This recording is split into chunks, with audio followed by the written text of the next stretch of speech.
أشهد أن لا إله إلا الله وحده لا شريك له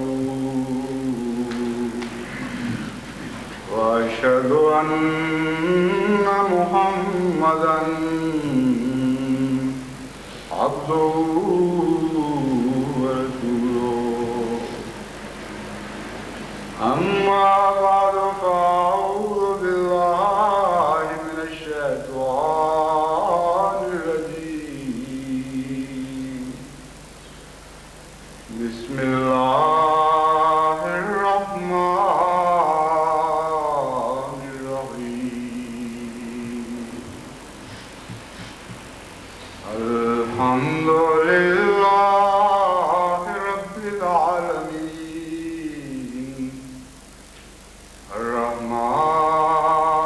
الرحمن الرحيم مالك يوم الدين إياك نعبد وإياك نستعين اهدنا الصراط المستقيم صراط الذين أنعمت عليهم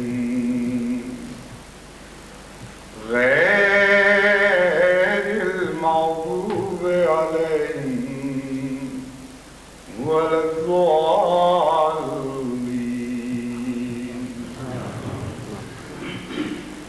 كتب الله لأغلبن أنا ورسلي إن الله قوي عزيز فلما جاء أمرنا نجينا صالحا والذين آمنوا معه برحمة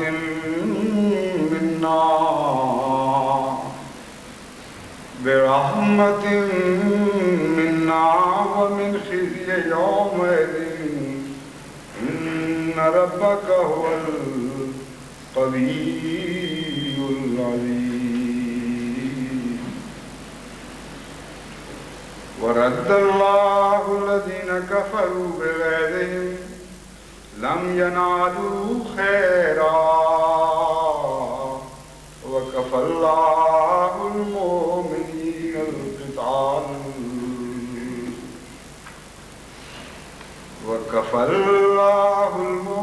القتال وكان الله قويا عزيزا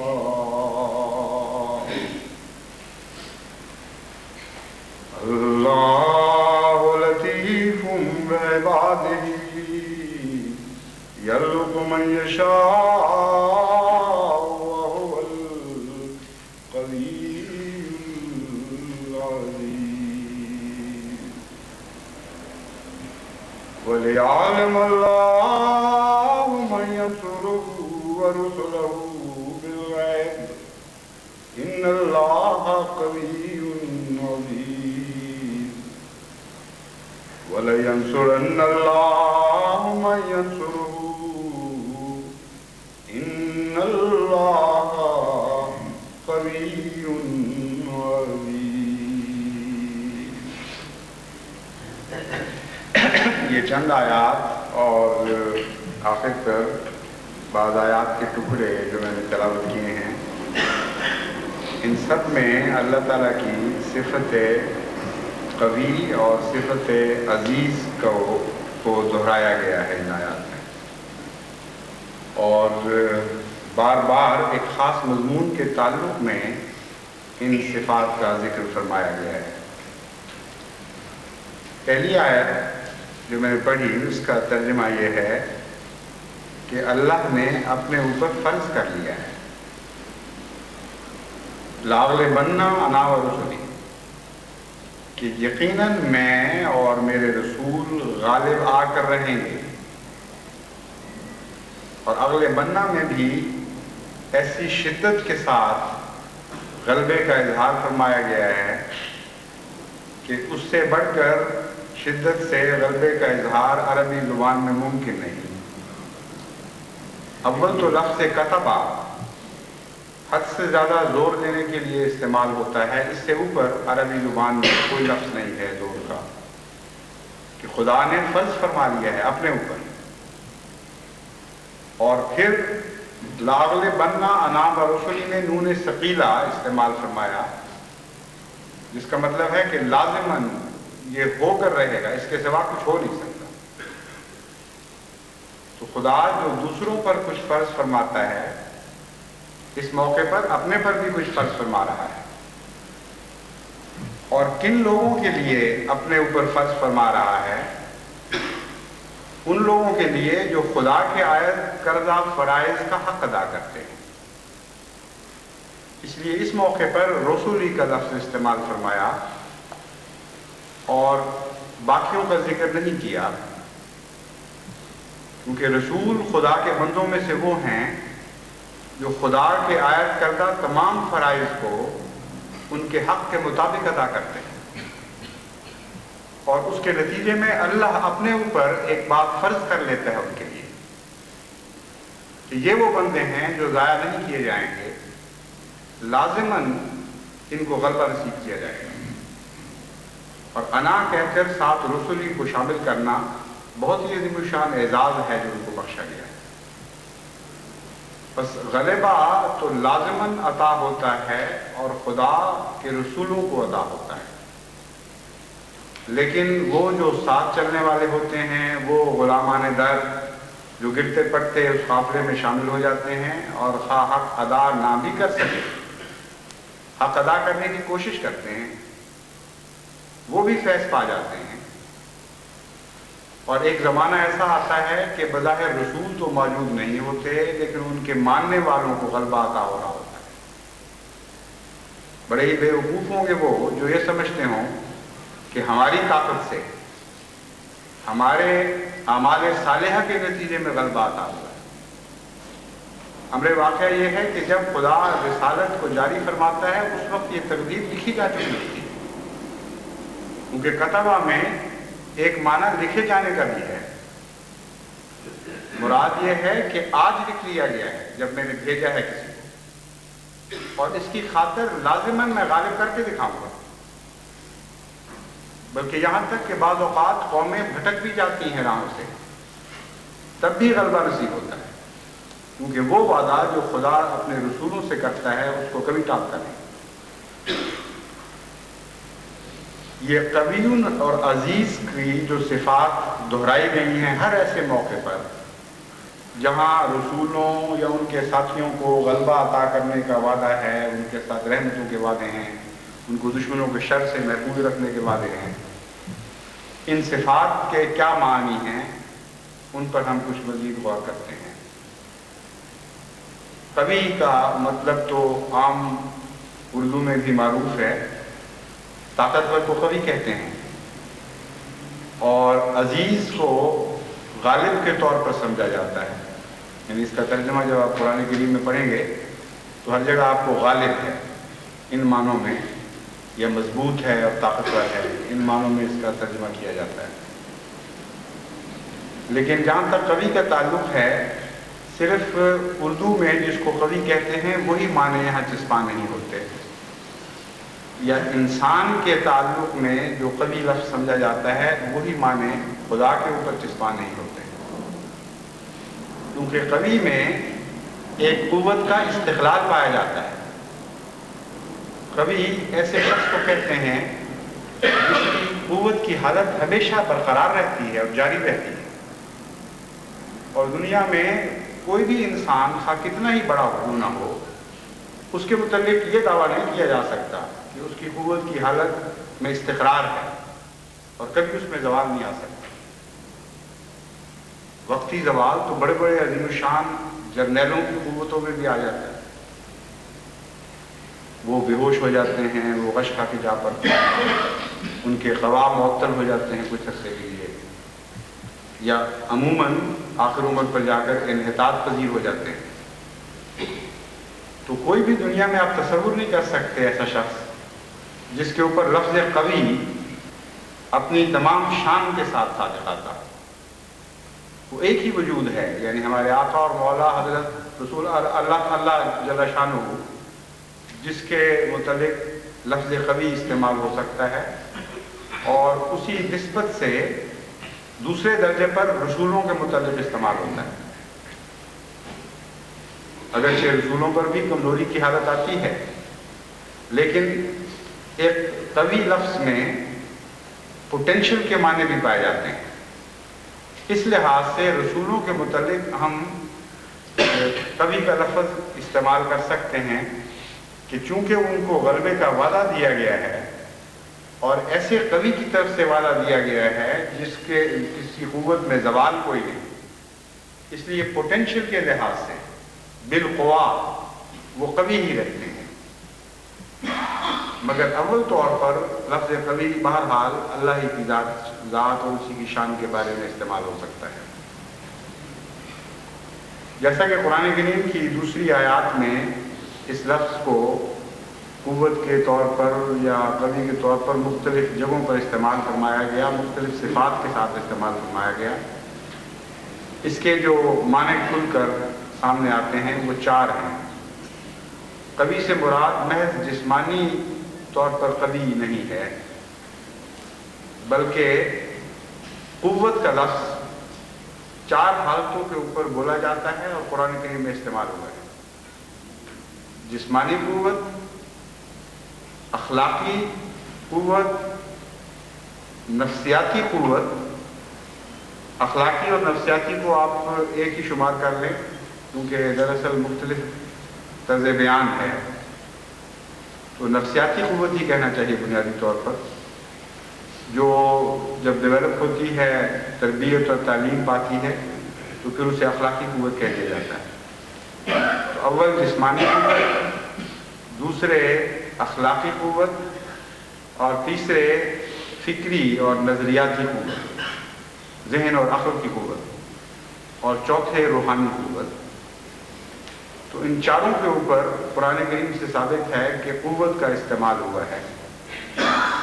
بس جب خدا کی ذات میں قوی کا لفظ استعمال ہوگا تو نفسیاتی طور پر تو ہم نہیں کہہ سکتے، لیکن بالارادہ کہیں گے، وہ اپنے ارادے اور عزم میں قوی ہے۔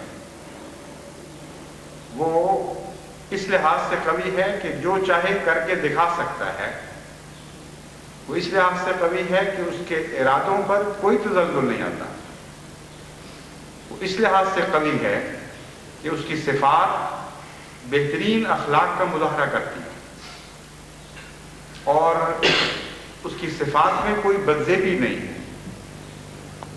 اور ہر صفت اپنے حسن کے اعتبار سے قوت رکھتی ہے، اور اس کے کسی صفت پہ حسن کے اعتبار سے کوئی زوال نہیں آتا، اور فکر اور تدبر کے لحاظ سے وہ قوی ہے۔ اسی کی فکر، اسی کا تدبر، اسی کی ترکیب، اسی کی تدبیریں دنیا میں قوت کے ساتھ جلوہ نما ہوتی ہیں، اور اس کے مقابل پر کوئی قوت اور کوئی تدبیر کام نہیں کرتی۔ تو یہ 4 معنی قوی میں پائے جاتے ہیں۔ اس کے ساتھ عزیز کا لفظ کیوں رکھا گیا،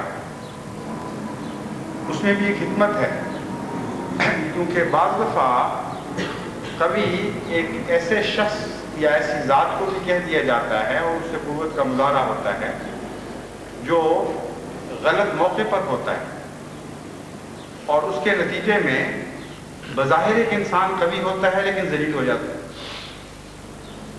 اس کی قوت میں بھی ذلت پائی جاتی ہے۔ یعنی ایک کمزور، ایک معصوم انسان کو ایک طاقتور جب کچلتا ہے، رنگیتا ہے، اس کو ذلیل اور رسوا کرنے کی کوشش کرتا ہے، تو قوی تو بظاہر وہی ہے، لیکن ذلیل بھی وہی ہے ساتھ۔ ایسے شخص کو عزیز نہیں کہہ سکتے۔ تو خدا تعالیٰ نے جہاں اس موقع پر قوی کا لفظ استعمال فرمایا، وہاں ساتھ عزیز بھی فرما دیا۔ کیونکہ عزیز میں جو غلبہ ہے وہ دراصل براہ راست اس کے معنوں میں نہیں پایا جاتا، بلکہ عزت کے لفظ سے وہ معنی اس کو عطا ہوتے ہیں۔ بنیادی عزیز کے اندر جو معانی ہیں وہ عزت کے ہیں، اور عزیز ایک ایسے شخص کو کہتے ہیں جو ہمیشہ عزت کی حالت میں رہتا ہے، یعنی اتنا طاقتور ہے کہ اس کی عزت اسے چھینی نہیں جا سکتی۔ بس غالب ہے اپنی عزت کے اعتبار سے، اپنے کرم کے اعتبار سے، اپنے شرف اور اپنے مرتبہ کے اعتبار سے، ایسی ذات کو عزیز کہا جاتا ہے۔ پر جب قویٌ عزیز کی تکرار کی گئی مومنوں کے تعلق میں یا بنیادی طور پر رسل کے تعلق میں، تو یہ سارے وعدے ان کو عطا کر دیے گئے۔ وہ ان سے یہ کہا گیا کہ اے میرے بندو، تم جسمانی لحاظ سے حقیر سمجھے جا رہے ہو، اور لوگ سمجھتے ہیں کہ تم سے جس طرح چاہیں ہم سلوک کریں، کوئی نہیں ہے جو ہمیں روک سکے، لیکن ہم تمہیں بتاتے ہیں کہ کبھی خدا تمہارے ساتھ ہے، اور جسمانی لحاظ سے بھی تم عزت پاؤ گے، تم غلبہ پاؤ گے، اور تمہارے دشمن ذلیل اور ناکام ہو جائیں گے۔ پھر کبھی میں یہ وعدہ دیا گیا ہے کہ نفسیاتی اعتبار سے تمہیں ذلیل اور رسوا کر کے تمہارے اعصاب کو توڑا جاتا ہے، اور دشمن یہ سمجھتا ہے کہ تمہارے اعصاب کو شکستہ کر دے گا، پارا پارا کر دے گا، اور تمہارے ارادوں کو مزمحل کر دے گا، تمہاری قوت ارادی پر حملہ کرتا ہے۔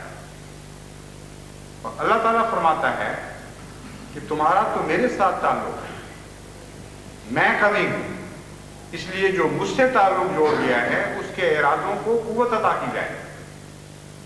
بظاہر کمزوری کی حالت میں بھی ایک غیر متزلزل عزم ان کو عطا ہوگا، کسی قیمت پر وہ ٹلنے والے لوگ نہیں ہیں، انہیں ثبات بخشا جائے گا۔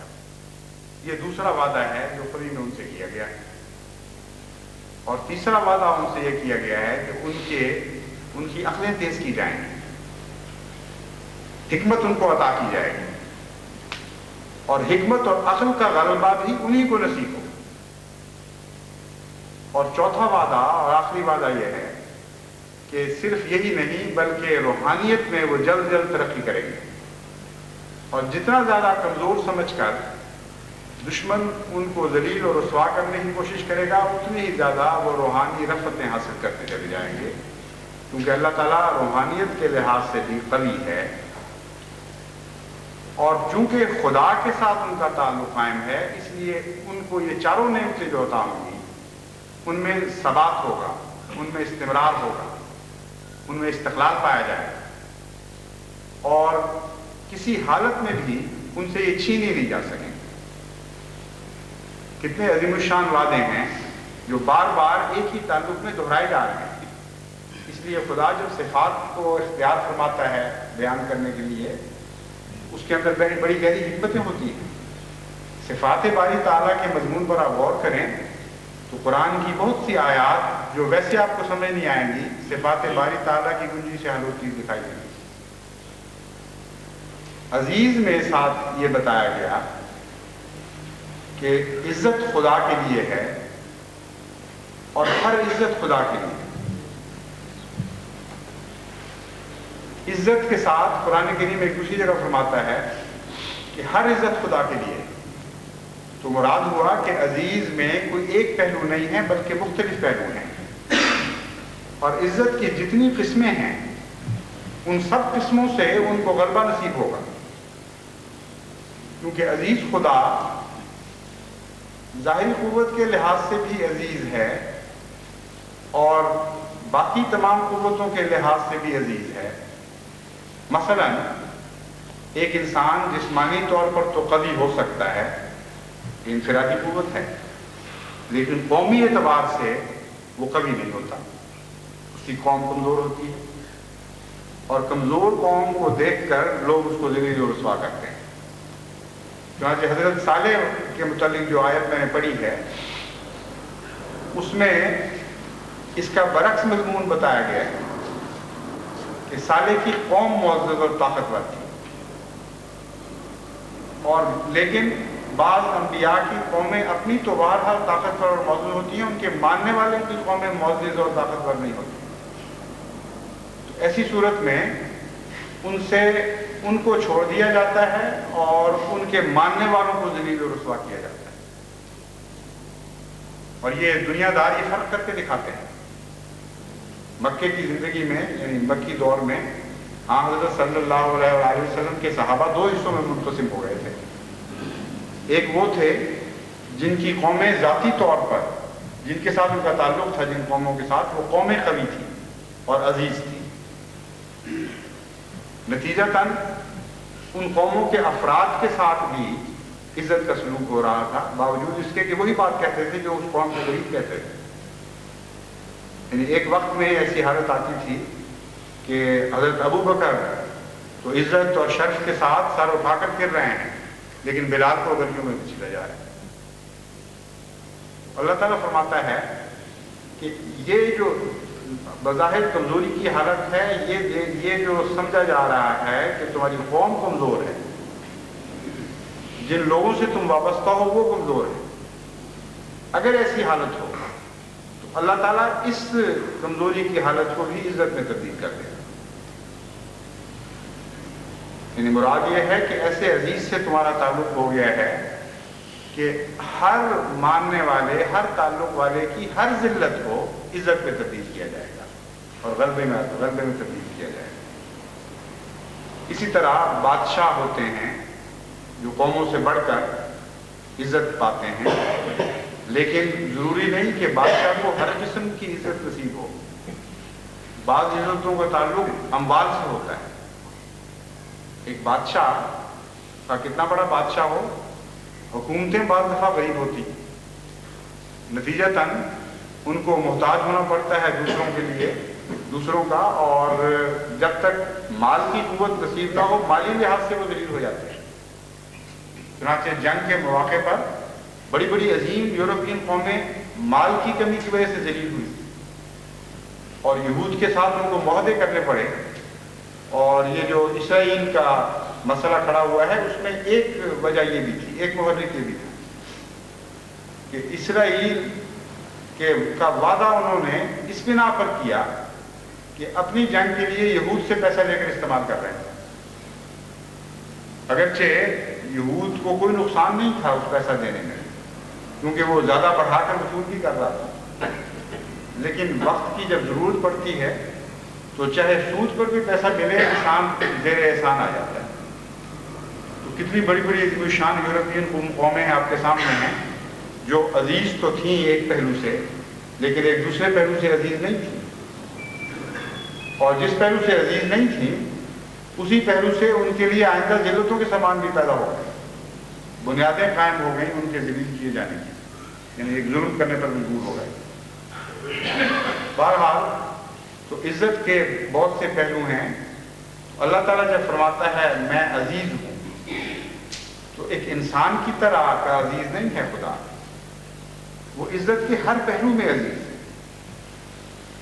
اموال کے لحاظ سے بھی عزیز ہے، دولتوں کے لحاظ سے بھی عزیز ہے، بادشاہتوں کے لحاظ سے بھی عزیز ہے، اور ذاتی شرف کے لحاظ سے بھی عزیز ہے.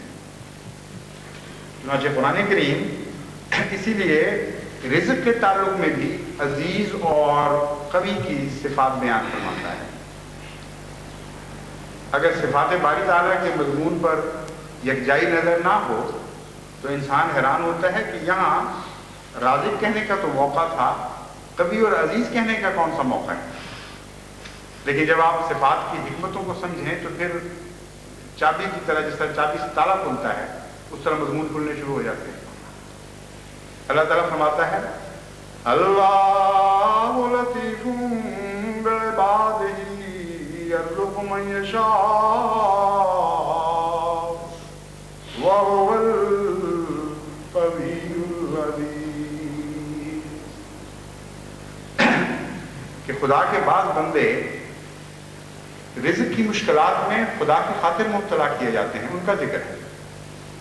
فرماتا ہے اللہ لطیف بے عبادہ، اپنے بندوں کی باریک ضرورتوں پر بھی نگاہ رکھنے والا ہے خدا، ان کو نظر انداز نہیں کرتا۔ یرزق من یشاء، رزق تو اس کے ہاتھ میں ہے، جس کو چاہتا ہے رزق عطا کرتا ہے، اور کن کو عطا کرتا ہے؟ وہ جن کے بارے میں بارہا وعدے کر چکا ہے کہ ان کے لیے وہ قوی ہے اور عزیز ہے۔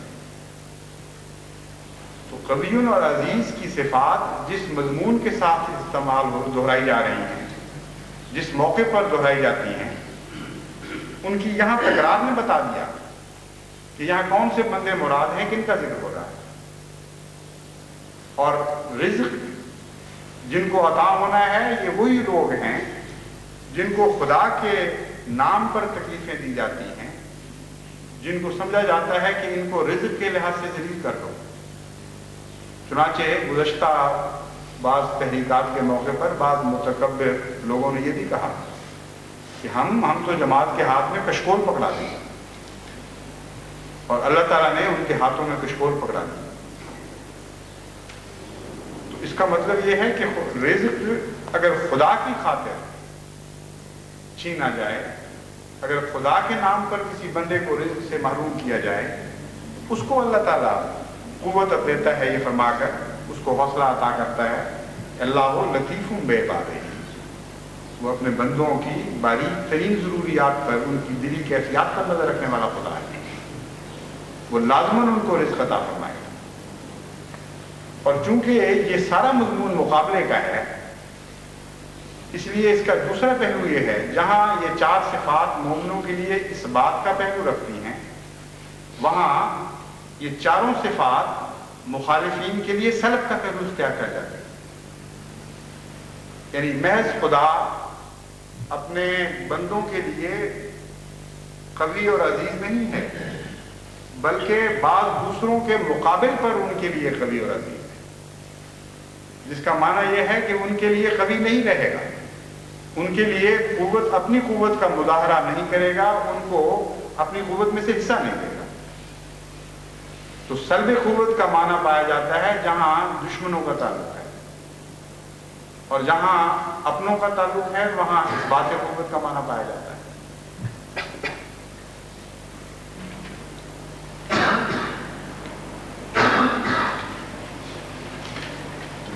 چنانچہ دوسری آیت میں یہ سارا مضمون مختلف آیات میں مختلف مواقع پر روشنی ڈالتے ہوئے بیان فرمایا گیا ہے۔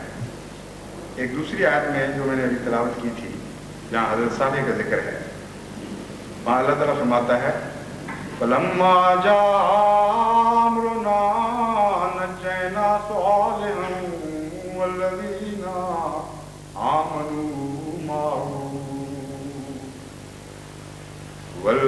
آمَنُوا مَعَهُ بِرَحْمَةٍ مِنَّا وَمِنْ خِزْيِ يَوْمَئِذٍ إِنَّ رَبَّكَ هُوَ الْقَوِيُّ الْعَزِيزُ۔ ایک مدت تک ہم نے صالح کو اور اس کے ساتھیوں کو آزمایا، اور خدا کے نام پر انہیں کئی قسم کی تکالیف دی گئی، لیکن پھر وہ وقت جب آیا جب خدا کے فیصلے کے ظاہر ہونا تھا۔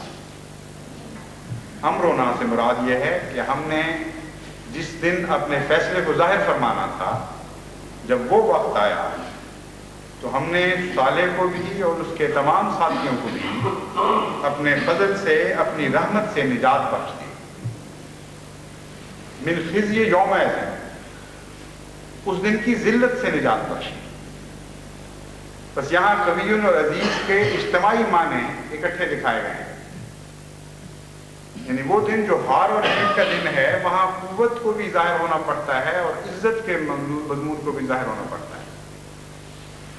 اور اس دن صرف قوت ہی عطا نہیں ہوتی، بلکہ اتنی نمایاں فتح، ایسی عزت نصیب ہوا کرتی ہے کہ دشمن بالکل خائب و خاسر اور ذلیل ہو جایا کرتا ہے۔ پھر ایک دوسری آیت میں اللہ تعالیٰ فرماتا ہے کہ بعض دفعہ لوگ جتھے بنا کر حملے کر کے آتے ہیں اور اس کے مقابل پر میرے بندے بالکل کمزور اور نہتے ہوتے ہیں اور بڑا سخت خوف کا مقام پیدا ہو جاتا ہے۔ بعض دفعہ خدا ان کو اجازت دیتا ہے کہ وہ اپنا دفاع کریں اور کمزوروں کو طاقتوروں پر غلبہ نصیب فرماتا ہے، لیکن فرماتا ہے کہ بعض ایسی حالتیں بھی ہوتی ہیں کہ ان کو میں نہ لڑنے کی اجازت دیتا ہوں اس وقت، نہ ایسا موقع پیدا کرتا ہوں، بلکہ خدا خود ان کی خاطر لڑتا ہے، اور بجائے اس کے کہ ان کے ہاتھوں دشمن شکست کھائے، اللہ تعالیٰ کی عظیم الشان مخفی نہ نظر آنے والی قوتوں کے ذریعے دشمن شکست کھا جاتا ہے۔ فرمایا وَرَدَّ اللَّهُ الَّذِينَ كَفَرُوا بِغَيْظِهِمْ لَمْ يَنَالُوا خَيْرًا وَكَفَى اللَّهُ الْمُؤْمِنِينَ الْقِتَالَ وَكَانَ اللَّهُ قَوِيًّا عَزِيزًا۔ کہ اللہ تعالیٰ نے ان لوگوں کو جو بہت غیظ کے ساتھ، بہت غصے کے ساتھ اور جوش دکھاتے میرے بندوں پر حملہ آور ہوئے تھے، ان کو اس حالت میں رد فرما دیا، لوٹا دیا کہ وہ اپنا غیظ اپنے ساتھ ہی لے کر لوٹے، یعنی ان کو غیظ نکالنے کا موقع عطا نہیں۔ وہ اپنی حسرتیں لے کر واپس لوٹ گئے کہ ہم نے تو یہ کرنا تھا اور وہ کرنا تھا اور یہ ظلم ڈھانے تھے، اس طرح اپنے سینوں کو ٹھنڈا کرنا تھا، لیکن جو آتش غیظ ان کے سینوں میں بھڑک رہی تھی وہ اسی طرح بھڑکتی رہ گئی اور اپنی اس آگ کو واپس لے کے لوٹ گئے۔ لم ینالوا خیرا، اس حال میں کہ کوئی بھی نفع ان کو نصیب نہ ہو، کوئی بھلائی ان کو نہ پہنچی۔ خیرن وہ نکرے کے طور پر رکھ کر یہ مانا ہے کہ کسی قسم کی بھی کوئی بھلائی ان کو نصیب نہ ہو، اپنے ہر ارادے میں ناکام۔ وَكَفَى اللَّهُ الْمُؤْمِنِينَ الْقِتَالَ، اور دیکھو یہاں اللہ لڑا ہے مومنوں کی طرف سے۔ کَفَى اللَّهُ الْمُؤْمِنِينَ الْقِتَالَ کا مطلب ہے کہ خدا کا لڑنا مومنوں کے لیے کافی ہو گیا، ان کو ضرورت ہی پیش نہیں آئی۔ جب خدا لڑتا ہے تو بعض دفعہ اس طرح لڑتا ہے کہ مومن کو اپنے دفاع کی ضرورت ہی پیش نہیں آتی۔ وَكَانَ اللَّهُ قَوِيًّا عَزِيزًا، یہاں بھی وہی مضمون کہ اللہ قوی ہے اور عزیز ہے۔ تو جہاں جہاں بھی مقابلے کا مضمون ہے وہاں اللہ تعالیٰ کی قوت اور اس کی عزت کا ذکر، اس کی تکرار فرمائی گئی۔ پھر آگے جو میں نے 2 آیات کے ٹکڑے پڑھے تھے ان میں ایک اور مضمون کی طرف بھی اشارہ فرما دیا گیا۔ فرمایا ہے وَلِيَعْلَمَ اللَّهُ مَن يَنْصُرُهُ وَرُسُلَهُ بِالْغَيْبِ إِنَّ اللَّهَ قَوِيٌّ عَزِيزٌ، کہ اللہ قوی اور عزیز تو ہے، اس میں تو شک نہیں ہے، لیکن اس کی قوت اور عزت کے اظہار سے پہلے ایک ایسا وقت بھی آتا ہے کہ خدا اپنے بندوں کو دیکھنا چاہتا ہے، ان کو آزمانا چاہتا ہے کہ وہ ایسی حالت میں اللہ کی نصرت کے لیے تیار ہوتے ہیں کہ نہیں، کہ نہ اس کی قوت ان کو نظر آ رہی ہوتی ہے، نہ اس کی عزت ان کو نظر آ رہی ہوتی ہے، پردہ غیب میں ہوتے ہیں۔ یعنی جب خدا کی قوت مخفی ہوتی ہے ابھی اور اپنے پورے جلال کے ساتھ ظاہر نہیں ہوئی، جب یہ بحقیقت کہ خدا نے بہرحال غالب آنا ہے اور عزت کے ساتھ غالب آنا ہے، یہ حقیقت موجود تو ہوتی ہے مگر منصہ شہود پر ابری نہیں ہوتی، ایسے وقت میں ایک انتہائی کمزوری کا عالم آتا ہے مومنوں کی جماعت کا، اور یوں معلوم ہوتا ہے کہ وہ خدا کی مدد کر رہے ہیں بجائے اس کے کہ خدا ان کی مدد کر رہے ہیں۔ ماتا ہم یہ بھی دیکھنا چاہتے ہیں، معلوم کرنا چاہتے ہیں کہ ان بندوں میں کیسی وفا ہے، کیا یہ استحقاق رکھتے بھی ہیں کہ نہیں کہ میں ان کی مدد کروں۔ تو فرماتا ہے کہ ایسی حالت میں میں اپنے بعض بندوں کو پاتا ہوں کہ نہ تو میری قوت ظاہر ہوئی ہوتی ہے، نہ میری عزت ظاہر ہوئی ہوتی ہے، اور وہ غائبانہ اندھا دھند اپنا سب کچھ میری راہ میں لاؤں گے۔ بظاہر یوں معلوم ہوتا ہے کہ سارا نقصان کا سودا ہے، ہر قسم کی کمزوریاں ان کو نصیب ہوتی ہیں، ہر قسم کی بےعزتیاں ان کے مقدر میں گویا لکھی جاتی ہیں دنیا کی طرف سے، خدا کی طرف سے نہیں۔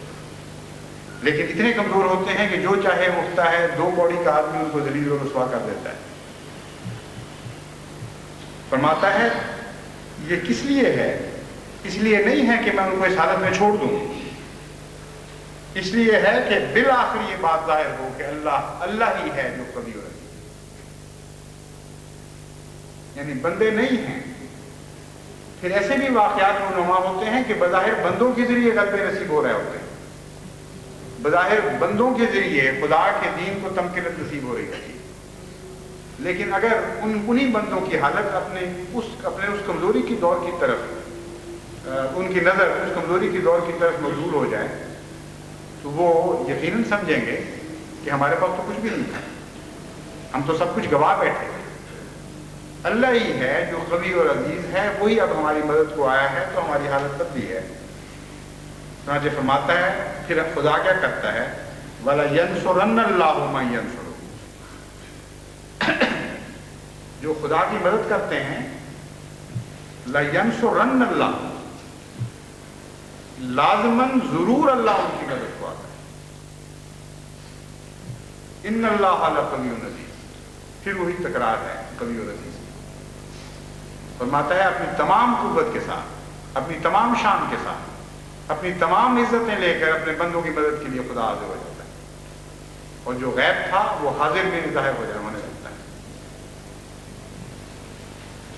یہ وہ مضمون ہے جس کے متعلق حضرت مسیح موعود علیہ السلام فرماتے ہیں وہ خدا بڑا زبردست اور قوی ہے، جس کی طرف محبت اور وفا کے ساتھ جھکنے والے ہرگز ضائع نہیں کیے جاتے۔ دشمن کہتا ہے کہ میں اپنے منصوبوں سے ان کو ہلاک کر دوں گا، دشمن کہتا ہے کہ میں اپنے منصوبوں سے ان کو ہلاک کر دوں، اور بد اندیش ارادہ کرتا ہے کہ میں ان کو کچل ڈالوں، مگر خدا کہتا ہے کہ اے نادان، کیا تو میرے ساتھ لڑے گا اور میرے عزیز کو ذلیل کر سکے گا؟ یعنی وہ جو خدا سے تعلق رکھتے ہیں وہ عزیز ہو جاتے ہیں۔ میرے عزیز میں کتنا پیارا اظہار ہے حضرت مسیح موعود علیہ السلام کی فصاحت و بلاغت کا بھی یہ کرشمہ ہے۔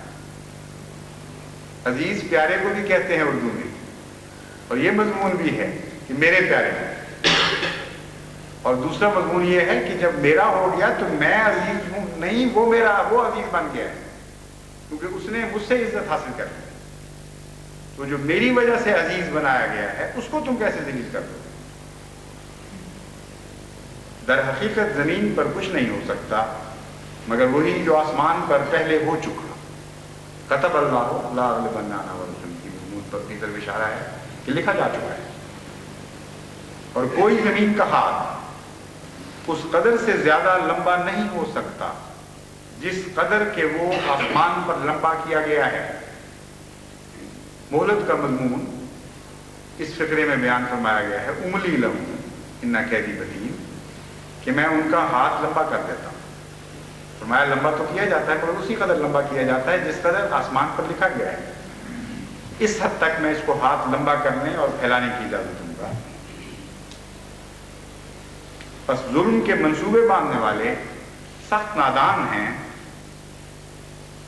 جو اپنے مطلوب اور قابل شرم منصوبوں کے وقت اس برتر ہستی کو یاد نہیں رکھتے جس کے ارادے کے بغیر ایک پتا بھی گر نہیں سکتا، لہذا وہ اپنے ارادوں میں ہمیشہ ناکام اور شرمندہ رہے ہیں، اور ان کی بدی سے راست بازوں کو کوئی ضرر نہیں پہنچتا بلکہ خدا کے نشان ظاہر ہوتے ہیں اور خلق اللہ کی معرفت بڑھتی ہے، اور قوی اور قادر خدا اگرچہ ان آنکھوں سے دکھائی نہیں دیتا مگر اپنے عجیب نشانوں سے اپنے تئیں ظاہر کر دیتا ہے۔ پھر فرماتے ہیں جب ایک شخص اس کے آستانے پر ایک نئی روح لے کر حاضر ہوتا ہے اور اپنے اندر ایک خاص تبدیلی محض اس کی رضامندی کے لیے پیدا کر لیتا ہے، تب خدا بھی اس کے لیے ایک تبدیلی پیدا کر لیتا ہے کہ گویا اس بندے پر جو خدا ظاہر ہوا ہے وہ اور ہی خدا ہے، نہ وہ خدا جس کو عام لوگ جانتے ہیں۔ وہ ایسے آدمی کے مقابل پر جس کا ایمان کمزور ہے۔ کمزور کس طرح ظاہر ہوتا ہے؟ لیکن وہ ایسے آدمی کے مقابل پر جس کا ایمان کمزور ہے، کمزور کی طرح ظاہر ہوتا ہے۔ اس طرح نہیں، کمزور کی طرح ظاہر ہوتا ہے، لیکن جو اس کی جناب میں ایک نہایت قوی ایمان کے ساتھ آتا ہے، وہ اس کو دکھلا دیتا ہے کہ تیری مدد کے لیے میں بھی قوی ہوں۔ اسی طرح انسانی تبدیلیوں کے مقابل پر اس کی صفات میں بھی تبدیلیاں واقع ہوتی ہیں۔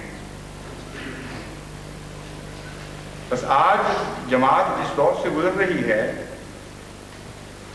بکثرت بلکہ ہر طرف سے پاکستان کے کونے کونے سے یہی اطلاعیں آ رہی ہیں کہ خدا کے وہ مظلوم بندے خدا کے آستانے پر نئی روحیں لے کر حاضر ہو چکے ہیں۔ ان کے اندر عظیم تبدیلیاں واقع ہو گئی۔ ایک بھی دیکھنے والا ایسا نہیں، ایک بھی صاحب حال ایسا نہیں جس کی رپورٹ، جس کی اطلاع اس کے برعکس ہو۔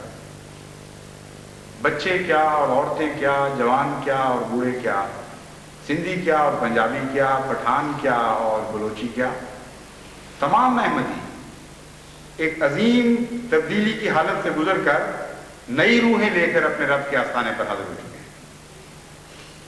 اور وہ پاک تبدیلیاں جن کا حضرت مسیح موعود علیہ السلام نے یہاں ذکر فرمایا ہے، وہ ظاہر ہو گئی ہیں۔ بس ان سب کو میں خوشخبری دیتا ہوں کہ اے خدا کے بندو، تم پر جو خدا ظاہر ہوگا وہ عام انسانوں کی طرح کا خدا نہیں ہوگا۔ وہ عزیز اور قوی خدا ہے جو تم پر ظاہر ہونے والا ہے اور تم پر جلوہ دکھانے والا ہے، اور کوئی دنیا کی طاقت اس تقدیر کو بدل نہیں سکتی۔ آپ عزت و شرف کی خاطر پیدا کیے گئے ہیں اور عزت و شرف کے مقام پر فائز کیے جائیں۔ آپ قوتوں اور عزتوں کی خاطر بنائے گئے ہیں اور قوتوں اور عزتوں کے مقام پر فائز کیے جائیں گے۔ یہ ہو کر رہے گا اور کوئی نہیں جو خدا کی تقدیر کو بدل سکے۔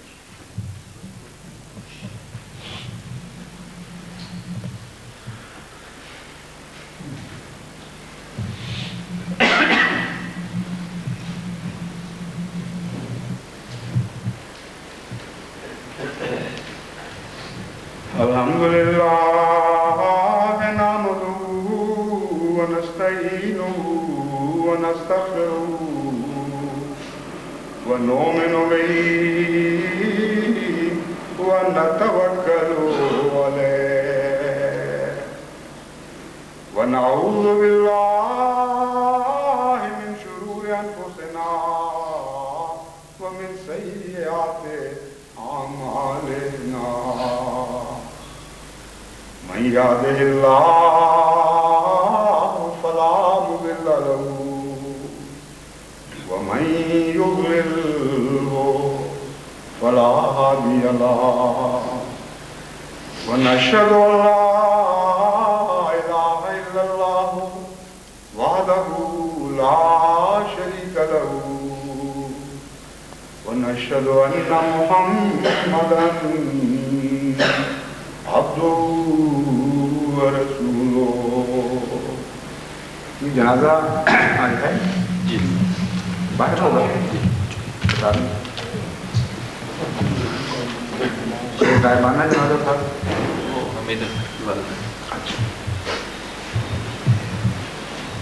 دو جنازے ہوں گے، ایک تو حاضر ہے، ہمارے ایک مخلص دوست رشید حیات صاحب کے داماد تھے، وہ جوانی میں خیر پہنچے ہیں۔ کیا ہوا تھا ان کو؟ جی نہیں، what happened? What did suffer from? Leukemia. Cancer. Non-adherence from the board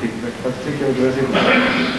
تو عبدالوحید صاحب ہیں جو چھوٹی عمر میں وفات پا گئے تھے 35 سال کی عمر میں، اور ایک ہماری پرانی محمودہ خاتون ہیں جو درد صاحب مرحوم کے خاندان کی نہایت ہی مخلص خاتون تھیں۔